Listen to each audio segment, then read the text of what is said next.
Now this is a success. I'm giving you an update on this hard prune I did on this Iceberg climbing rose. It was the end of March. It was still winter, and that's when they suggest you do that. You want to do this February or March before you have any leaf growth.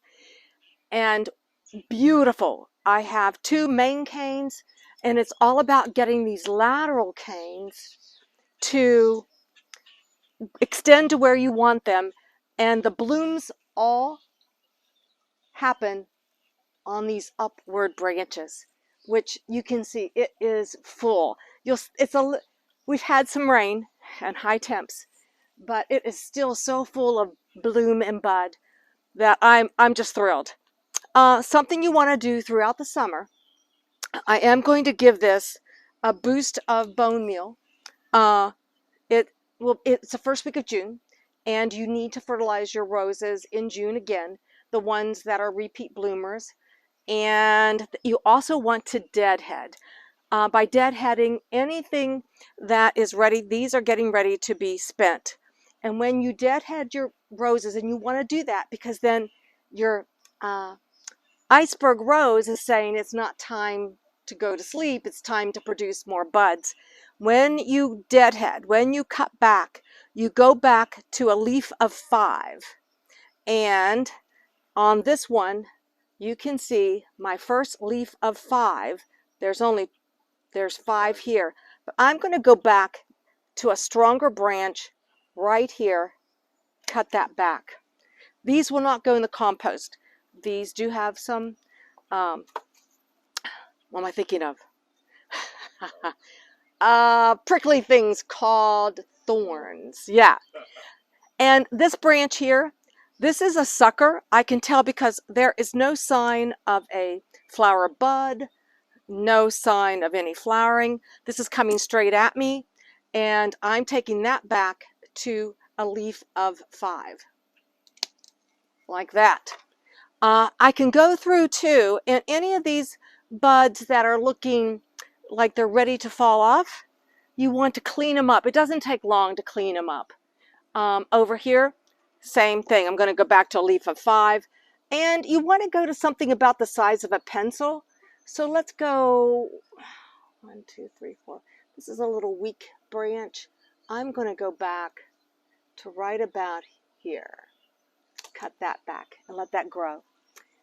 These big branches with lots of flowers where they're finished flowering, again, cut back to a leaf of 5.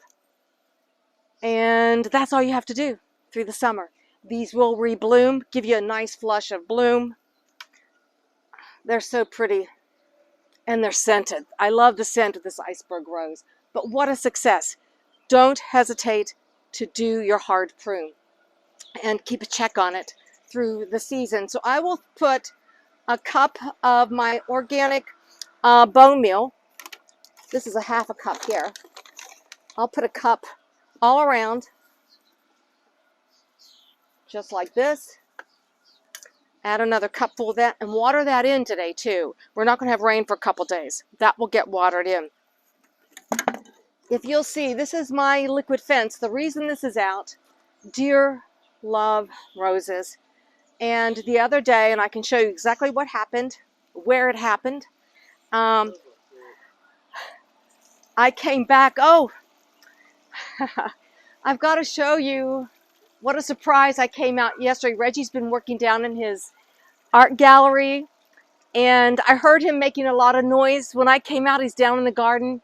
Look what he made. This beautiful fern leaf structure to go above the fence.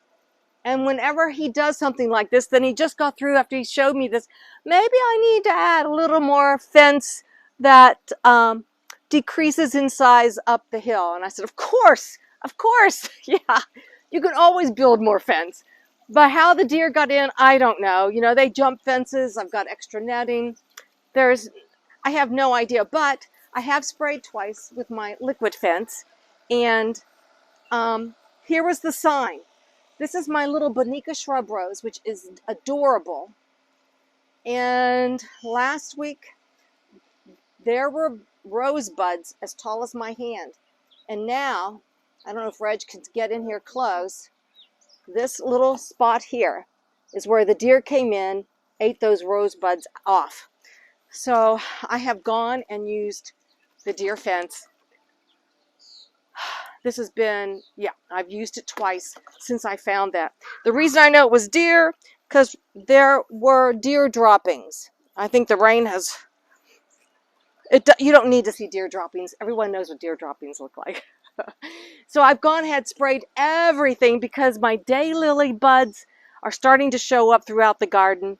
They like zinnias. And so, you know, I'm taking extra prevention. I went through the garden, sprayed the knockout rose back there, which is looking fantastic. All of my roses, you know, when you prune things, fertilize things, they give you back in beautiful blooms. And then the Bonica shrub, it was treated the same way as the Iceberg rose, and it has never had this many blooms. But against that black fence, it is fantastic. And you can see all the new little buds coming out. So I will do the same thing today. I'm going to go through and I will trim back areas where the flowers are through, and it won't take you long. I mean, these are simple little projects, but when you're done, it just adds to the beauty of your plant, and we'll get to see more blooms. So there's the update on the hard prune of the Iceberg rose and the results you have with climbing roses if you do it, and don't hesitate. So thanks for watching down in the garden with the roses in bloom, and I thank you for watching. We'll see you the next time.